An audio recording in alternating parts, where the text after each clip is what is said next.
মিরপুরে আগমন কেন, কি উদ্দেশ্য জানতে চাই? অনেকগুলো উদ্দেশ্য, তার মধ্যে প্রথমটা হচ্ছে হেয়ার পিক্সের লাইফস্টাইল সেলুনে আমি আসছি ফার্স্ট টাইমের মতো। এই সেলুনটা হচ্ছে লিখনকে তো আপনারা সবাই চিনেন, ওয়ার্ল্ড কন্টেন্ট ক্রিয়েটার মানুষ, এবং আমাদের আরেকজন কন্টেন্ট ক্রিয়েটারের বন্ধু। সো তার সেলুনে ফার্স্ট টাইম আমরা আসলাম। দ্বিতীয় কথা হচ্ছে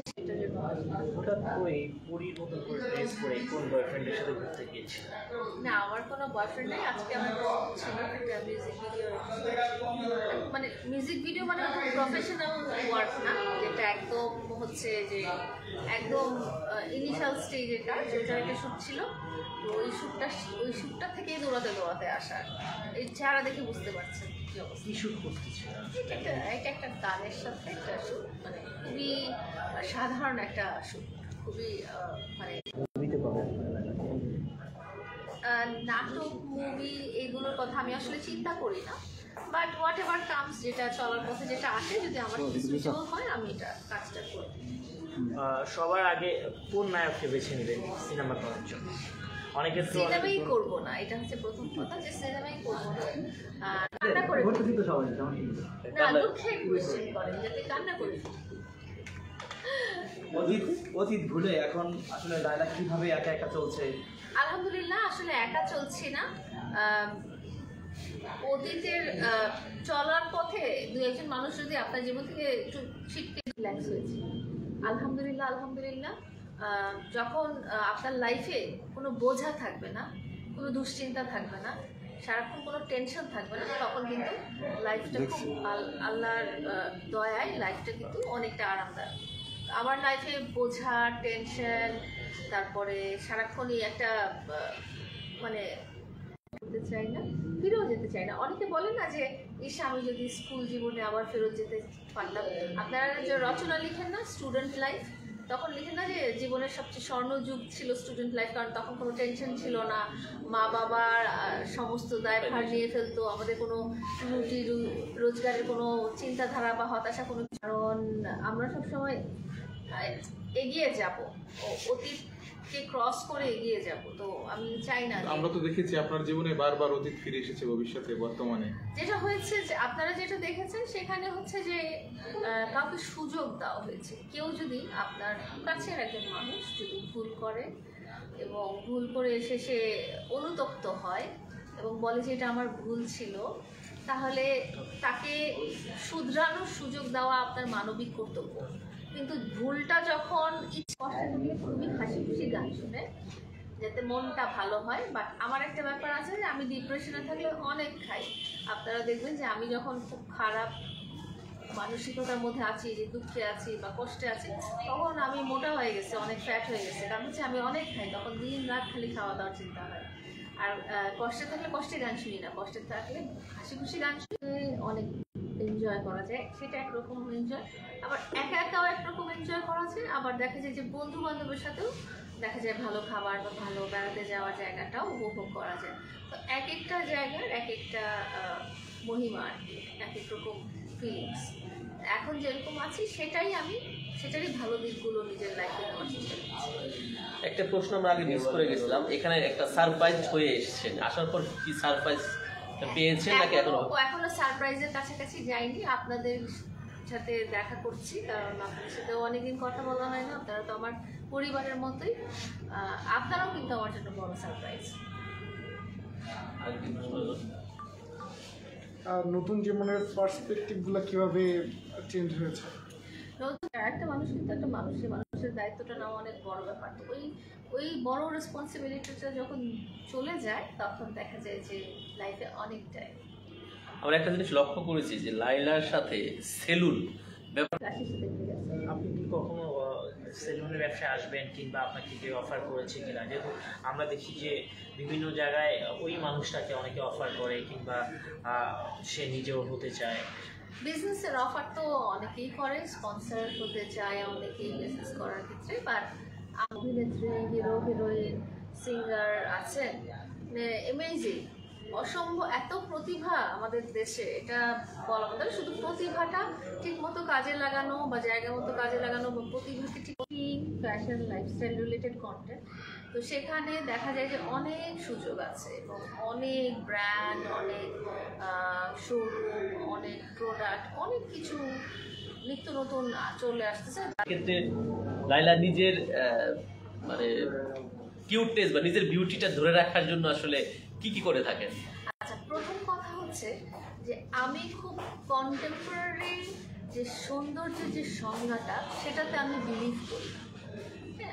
আমাদের আমাদের একটা থিঙ্কিংই রয়ে গেছে যে সুন্দর বলতে হলে আপনাকে একদম স্লিম একটা পার্টিকুলার ভাইটাল স্ট্যাটস হইতে হবে একটা মেয়েকে, মডেল হইতে হলে একদম চিকন লম্বা এই হইতে হবে। কিন্তু আমার থিঙ্কিং সেটা হচ্ছে যে আমরা যাকে মডেল হিসেবে দেখি বা আমরা যাকে নায়িকা হিসেবে দেখি, তারা একদম চিকন চাকন স্লিম, ঠিক এতটুকু হাইট, এতটুকু ভাইটাল স্ট্যাটস এরকম। বাট আমাদের প্র্যাকটিক্যাল লাইফে আমরা কিন্তু এরকম না। হ্যাঁ, সো আমার কাছে হচ্ছে বিউটি চিন্তাটা হচ্ছে যে আমাকে একদম চিকন সুন্দর লম্বা এরকম হইতে হবে এরকম না। আমি যেমন আছি তার মধ্যে আমি হেলদি আছি কিনা, আমি নিজের যত্ন নিচ্ছি কিনা, সেটাই আমার কাছে বড় ব্যাপার। আমার কাছে বিউটির ক্ষেত্রে আমার কাছে এটা মনে হয়, যখন আমরা বিউটির কথা চিন্তা করি যে মেয়েটা চিকন চাকন কিনা, মেয়েটা ফর্সা কিনা, বা ছেলেটা লম্বা কিনা, এই জিনিসগুলো চিন্তা করি। বা আমরা যখন মডেলের কথা ভাবি সবসময় কিন্তু দেখবেন স্লিম মডেল। হ্যাঁ, কিন্তু বাস্তব ক্ষেত্রে আমরা কেমন, প্র্যাকটিক্যাল লাইফে আমরা কেমন, আমরা কিন্তু স্লিম না। তখন আমাদের মধ্যে একটা ডিপ্রেশন তৈরি হয় যে না, আমি মনে হয় দেখতে খারাপ, আমি এরকম সেরকম, আমাকে আরও চিকন হওয়া লাগবে, বা আমাকে আরও লম্বা হওয়া লাগবে, বা আমাকে আরও ফর্সা হওয়া লাগবে। আমার কথা হচ্ছে বিউটি ব্যাপারটা খুব রিলেটিভ, খুব আপেক্ষিক। হ্যাঁ, সাধারণ লাইফে যে জামাটা একটা মডেল পরে আছে, ওই মডেলটা কার জন্য কাপড়টা পরে আছে? ওই মডেলটা কাপড়টা পরে আছে সেল হওয়ার জন্য, এবং যে কোনো মানুষই কাপড়টা কিনবে। সেটা ট্রিপল এক্সেল সাইজ হতে পারে, ডাবল এক্সেল সাইজ হতে পারে। তার মানে ট্রিপল এক্সেল সাইজ যে মেয়েটা পরবে, সে কি আসলে সৌন্দর্যের সংজ্ঞায়িত হবে না? আমার কথা হচ্ছে অবশ্যই হবে। হ্যাঁ, কেউ মোটা হলেই যে সে বিউটিফুল হবে না, বা কেউ ব্ল্যাক স্কিন কালার হলেই যে বিউটিফুল হবে না, আমার বিউটির সংজ্ঞায় সেটা নাই। আমার কথা হচ্ছে যে মডেল শুড বি যেরকম আমরা আশেপাশে সবাইকে দেখি। আমরা যদি একদম ওই রকম ছাঁচে গড়া কিছু মানুষকে মডেল হিসেবে দেখি, তাহলে আমার মনে হবে যে সেটা ঠিক মানে সবার ক্ষেত্রে প্রযোজ্য হবে না। সবাই ওটা দেখে ফ্রাস্ট্রেশনে ভুগবে। লাইলাকে যদি একজন পছন্দের মানুষ সিলেক্ট করতে বলা হয়, সে কি স্লিম দেখে পছন্দ করবে না একটু ফ্যাট দেখে পছন্দ করবে? আমি ওগুলো দেখবই না, ওগুলো আমার পছন্দের মানুষ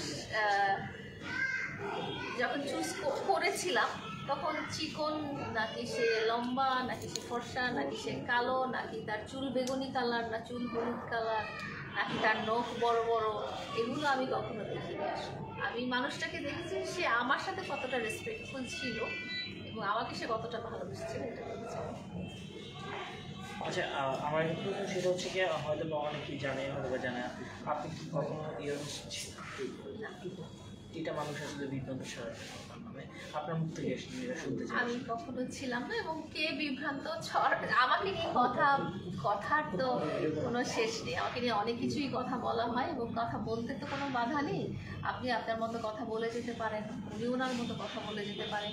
আমাকে কাউকে পছন্দ হলো না, সে একরকম কথা বলে যেতে পারে। সো এটা তাদের ব্যাপার। সামনে কি আমরা আপনার জীবনসঙ্গী হিসেবে কাউকে পাবো? এখনো আপনাদের মনে হচ্ছে যে আমি বিয়ে শাদী করবো? মানে মানুষের তো একটা বয়সও থাকে বিয়ে শাদী করার।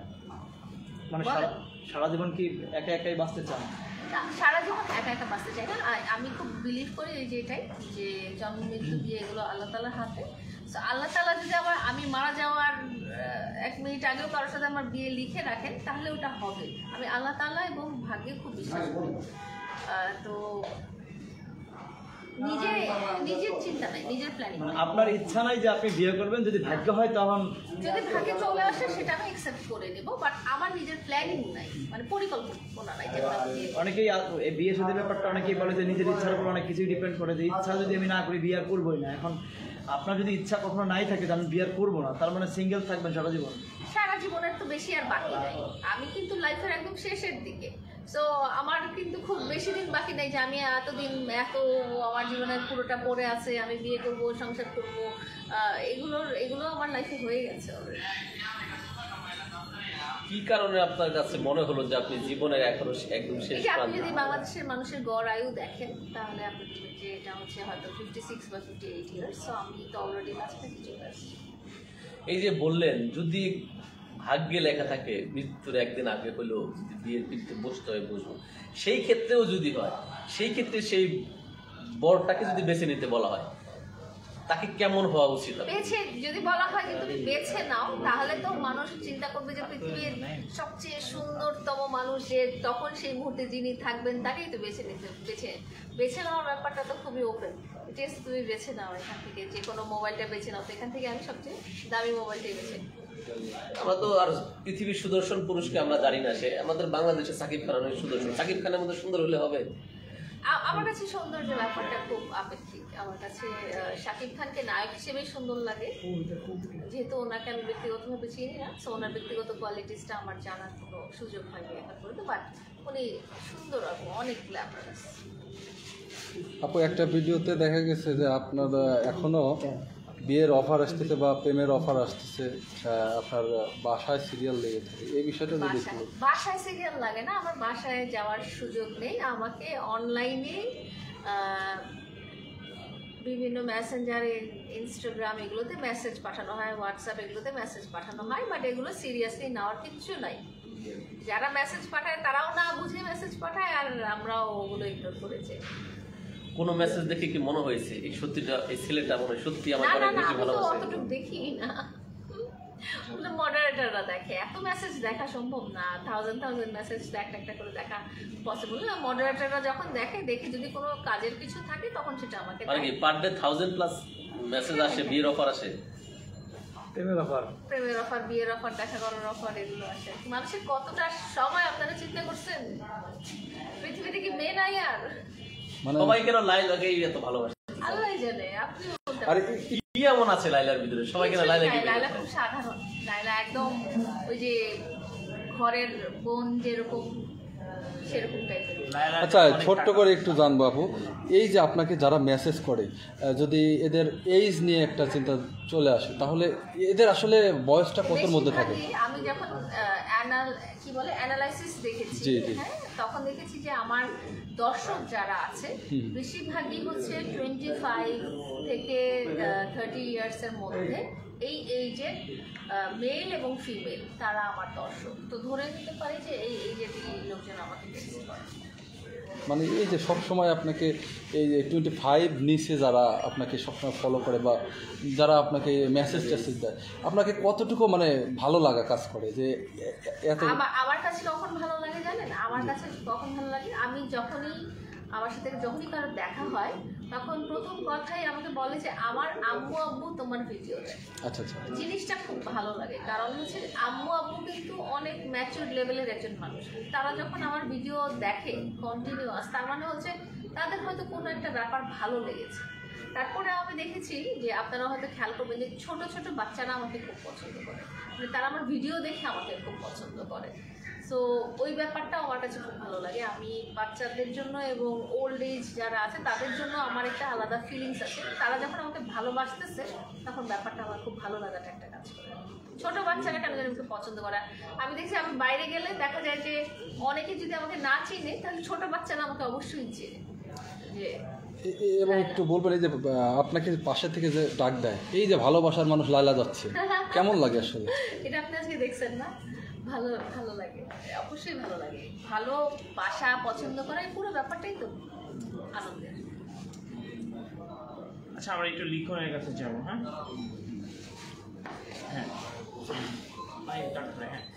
লিখন, আসলে এত মানুষ থাকতে, বাংলাদেশে এত কন্টেন্ট ক্রিয়েটর থাকতে, আপনি আসলে লায়লাকে কেন চুজ করছেন যে আপনার সেলুনে আনতে হবে কিংবা লায়লাকে গিফট করতে হবে?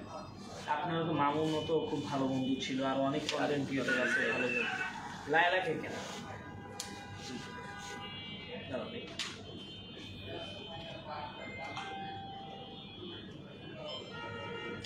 সেট করো, তাই না? লিখন ভাই মাছটা খুললে বোধহয় ভালো হতো। ওর স্টাইল এটা, হ্যাঁ পরিচয় এটা। ওর পরিচয়।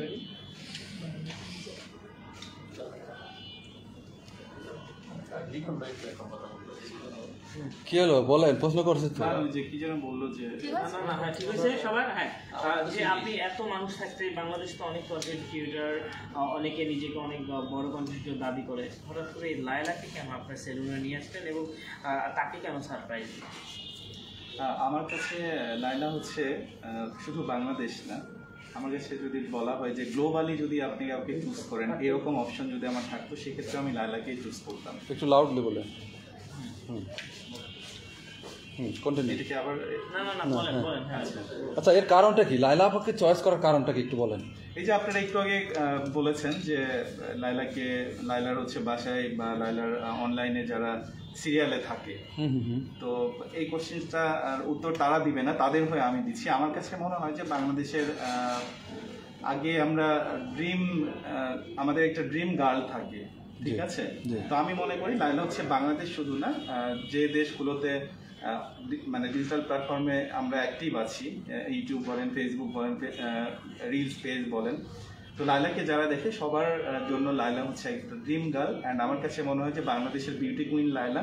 অ্যান্ড ওকে আমি সবসময়, সে যেহেতু আমার বোন, আমি তাকে পরীর চোখে দেখি, আমার বোন পরীর মতো সুন্দর, এই জন্য আমি তাকে চুজ করি। আমি আসলে অন্য কাউকে এখানে নিতেই পারি না, অ্যান্ড আমার বোনের সাথে আমি কাউকে কম্পেয়ারই করতে পারি না, কারণ আমার চোখে সে অলওয়েজ পরী, আমার চোখে সে অলওয়েজ বাংলাদেশের সবার ড্রিম গার্ল। ভাইয়ের চোখে তো বোন ড্রিম গার্ল হইতে পারে না, বাট হচ্ছে আমার কাছে মনে হয় যে আমার স্বপ্নের মতো একটা বোন। এই বোনকে পেয়ে আমি ভীষণ হ্যাপি। এই জায়গা থেকে আমার বোনকে সিলেক্ট করা, আমার বোন কত বড় কন্টেন্ট ক্রিয়েটর বা আমার বোন কত বড় সেলিব্রিটি, এইটা হিসাবে আমি তাকে চুজ করি না। আচ্ছা, আপনার বোন কিন্তু একটা কথা বলেছে, সে কিন্তু বয়সের শেষ প্রান্তে চলে এসেছে, তো আপনি ড্রিম গার্ল বলছেন, এটা একটু পার্থক্য হয়ে গেল না? না, বয়স একটা সংখ্যা মাত্র। আমার কাছে আমার বোন এখনো 16 বছরের। 16 বছর? হ্যাঁ, অবশ্যই 16 বছর। 17 বছর একটা ছেলে দেখে বিয়ে 100%। ইন ফিউচারে 17 কেন, এর চেয়েও যদি ছোট হয় আমি সেটাই এনে দিব। আপনার বোনের জন্য কি টাইপের ছেলে কি পছন্দ করবে? আমি এইরকম যে আন্ডার 20-20-র মধ্যে। কে বলো তুমি? হ্যাঁ, পাগল? ঠিক আছে, আমি 20-র মধ্যে আমার বোনকে এনে দিব, কারণ আমার বোনকে যেহেতু আমার মনে হয় 16 বছর, তাহলে আমি 20 বছরের কাউকে এনে দিব এরকম। শেষ। কিন্তু এই যে ভাই, কিন্তু আপু বলছিলেন যে আপু বিয়ে করবেন না, কিন্তু আপনি 20 বছরের ছেলে, 20 বছরের নিচের ছেলে আপনারা আমাকে কোশ্চেন করেছেন, এই জন্য আমি আচ্ছা, বলছি। আপনার কাছে কি লায়লার জন্য কোনো অফার আসে কিনা? আমার কাছে এরকম দিনের মধ্যে অনেক অফার আসে, আনলিমিটেড অফার, যে যেমন এই অফার থেকেই কিন্তু আজকের এই আয়োজনটা। হ্যাঁ, যে আপুর সঙ্গে দেখা করব, আপুকে সারপ্রাইজ দিব, আপুকে দেখবো, আপুর ভীষণ ফ্যান, মানে এইটা থেকে আজকের প্রোগ্রামের আয়োজনটা করা। আর এটাই আমি ওকে সারপ্রাইজ মানে দেওয়ার জন্য আজকে বারবার আমি কল দিয়ে বলছি, আপু তোমার জন্য একটা সারপ্রাইজ আছে, তুমি আসো। যে সারপ্রাইজটা আনছেন সেই সারপ্রাইজটা ক্যামেরার সামনে দেখতে চাই। হ্যাঁ, অবশ্যই দেখাবো, আপনারা বললে এখনই দেখাবো। রাজপথ সারপ্রাইজটা আমি আগে বলি, সেটা হচ্ছে যে সেই উত্তরবঙ্গ। আচ্ছা, আমি এর আগে একটা প্রশ্ন করতে চাই সারপ্রাইজের আগে, যে আপনি তো প্রিন্স মামুনের খুব ভালো বন্ধু ছিলেন। প্রিন্স মামুনকে আমি চিনি না। না, বন্ধু ছিলেন, সেইখান থেকে এখন লায়লা কিভাবে বন্ধু হলেন? বন্ধুকে ছেড়ে আর এক বন্ধুর গার্লফ্রেন্ড কিংবা এক্স ওয়াইফ, তার কাছে কেন আসে? আপনাকে যখন একটা রেস্টুরেন্টে খাবার দেওয়া হবে, তখন দেখা যাবে সবচাইতে বেস্ট খাবারটা আপনি চুজ করবেন, রাইট? তো আমরা হচ্ছে কোয়ালিটি দেখি বাট কোয়ান্টিটি দেখি না। আমার কাছে মনে হয়েছে যে কন্টিনিউ করে যাও না। আমার কাছে যেটা মনে হয়েছে যে আপনি যে নামটা নিয়েছেন ওই নামটা আমি নিতে চাই না। ওই নাম এবং আমার বোন, এর মধ্যে ডে নাইট ডিফারেন্স। আমার বোনের যথেষ্ট পরিমাণ কোয়ালিটি আছে, কোয়ান্টিটি আছে, সেই জায়গা থেকে আমি তাকে চুজ করেছি। আচ্ছা, কোয়ালিটি দিয়ে লায়লার ভিতরে এমন কি কোয়ালিটি আছে যে আপনি মামুনকে ছেড়ে এখন লায়লাকে ধরেছেন? লায়লার ভিতরে যে কোয়ালিটি আছে বাংলাদেশের অনেক মানুষের ভিতরে সেই কোয়ালিটি নাই। এটা জেনে এটা আমি আপনাদেরকে এভাবে ডিসক্লোজ করবো না তো মিডিয়াতে, যে কি কোয়ালিটি আছে। যাদের কোয়ালিটি বা কোয়ান্টিটি বোঝার মতো ক্ষমতা আছে তারাই শুধু লায়লাকে ভালো বলে, তারাই শুধু লায়লাকে সাপোর্ট করে। সেটা হতে পারে সাপোর্টের সংখ্যা খুব কম, 110% হতে পারে, বাট যে 10% হয় আমার কাছে মনে হয় তারাই জেনুইন মানুষ, জেনুইন লেভেলের মানুষ, তারা আমাদেরকে সাপোর্ট করে। ঠিক আছে, আমরা ওই যে 100% সাপোর্ট চাই না কারো কাছে। আমি একটা জিনিস শুনতে চাই, সেটা মামুনকে কেন ছেড়ে? আমি তো দেখলাম যে মামুনের বার্থডের আগে মামুনের আপনার চুল ধরতেছে, আপনার পাশে আসতেছে, ঘিসতেছে, কথা বলতেছে, হঠাৎ করে কি হলো যে মামুনের কাছ থেকে? আচ্ছা, আমি যেহেতু বলেছি ওই নামে কাউকে চিনি না, এই ব্যাপারে জানতে চাই আসলে কি, মানে তার ভিতরে কি এমন দোষ আছে কিংবা কি এমন করেছে কিংবা মামুনের সাথে মানুষের সাথে কি এমন ব্যবহার করে যে তার কাছ থেকে চলে আসে? আচ্ছা, আমি হচ্ছে মানুষের প্রসঙ্গে কথা বলতে চাই, কোনো অমানুষের প্রসঙ্গে কথা বলতে চাই না, ঠিক আছে? ক্লিয়ার? না না আপনার সাথে বলতে আমি বলেছি যে আমি মানুষ সম্পর্কে আপনারা কোশ্চেন্স করেন, আমি উত্তর দিব, বাট কোনো অমানুষ সম্পর্কে কোশ্চেন্স করলে আমি উত্তর দিতে আচ্ছা আপনি লাইলার 3টা ভালো গুণ বলবেন আর 3টা খারাপ গুণ বলবেন। লাইলার সবচাইতে বড় গুণ যেটা, সেটা হচ্ছে লাইলা ক্ষমা করতে পছন্দ করে, ঠিক আছে? হ্যাঁ এটা হচ্ছে সবচাইতে বড় গুণ। অ্যান্ড সেকেন্ড গুণ যেটা, সেটা হচ্ছে লাইলা মানুষকে খুব রেসপেক্ট দিয়ে কথা বলে। সে মানুষের প্রতি খুব হাম্বল, মানে বিনয়ী, এইটা। আর থার্ড যেটা, সেটা হচ্ছে যে লাইলার রূপে গুণে একদম পরীর মতো সুন্দর। হ্যাঁ। আচ্ছা লাইলার এখন মানে যেটা হচ্ছে গিয়ে বদগুণ কোনটা? লাইলার বদগুণ হচ্ছে একটা অমানুষকে সিলেক্ট করা। এটা হচ্ছে সবচাইতে বদগুণ ছিল, বাট এখন নেই। এটা থেকে আমরা রিকভারি করার ট্রাই করছি। যদি বদগুণ থাকে এটা, এছাড়া লাইলার কোনো বদগুণ নেই। আরেকটা বদগুণ আছে, সে খাবার পেলে একটু ডেজার্ট টাইপের আইটেমগুলো পেলে একটু বেশি বেশি খায়, যেটা খেলে সে মোটা হয়ে যেতে পারে। এইটা একটা ব্যাড গুণ। অ্যান্ড বিরিয়ানি তার খুব পছন্দ, এই খাবারগুলো সে খুব চুজ করে। এইগুলো ব্যাড গুণ। আরেকটা আমার কাছে মনে হয়। মিষ্টি পান। আর একটা বদগুণ বলে দিব, মানুষই খুব তাড়াতাড়ি বিশ্বাস করে। হ্যাঁ, 100%। ওকে, আর কি নেবা কে? মাহিকে আমার প্রশ্ন, মাহিন 3টা ভালো গুণ আর 3টা বদ গুণ বলো। আমার আমি ক্যামেরার সামনে না। মাহি সারাদিন আমার সাথে ঝগড়া করে। মাহি সারাদিন আমার সাথে ঝগড়া করে, সারাদিন আমার সাথে প্যারা দেয়, সারাদিন ঠাস করে মুখের উপর ফোনটা রেখে দেয়। এই মাহির ছেলে হিসেবে কেমন, ভালো না? আমি জানি না, ওটা ওর বউ। আচ্ছা সর্বশেষ লাইলা আপু, আপনার যারা আপনার অডিয়েন্স আছে, যারা আপনাকে সবসময় সাপোর্ট করে, তাদের উদ্দেশ্যে আপনার কি বলার আছে? আর সবার উদ্দেশ্যে এটাই বলতে চাই যে লাইফে অনেক সমস্যা আসবে, দুর্ঘটনা হতে পারে, ইনসিডেন্ট হতে পারে। আপনারা আল্লাহ তাআলার উপর বিশ্বাস রাখবেন এবং সবসময় পজিটিভটা নেবেন, সবসময় নেগেটিভ জিনিসটা বর্জন করবেন। ওকে, ইয়া লিখন এটা নিয়ে আসুক এখানেই নাকি? সারপ্রাইজটা এখানেই নিয়ে এই আমার চাই সারপ্রাইজটা এটা দেখায় আমি যাব। আমার 8টার সময় আমার অফিস জায়গায় যাওয়া, ডাক্তার পেপার দিতে বাসা থেকে। সারপ্রাইজটা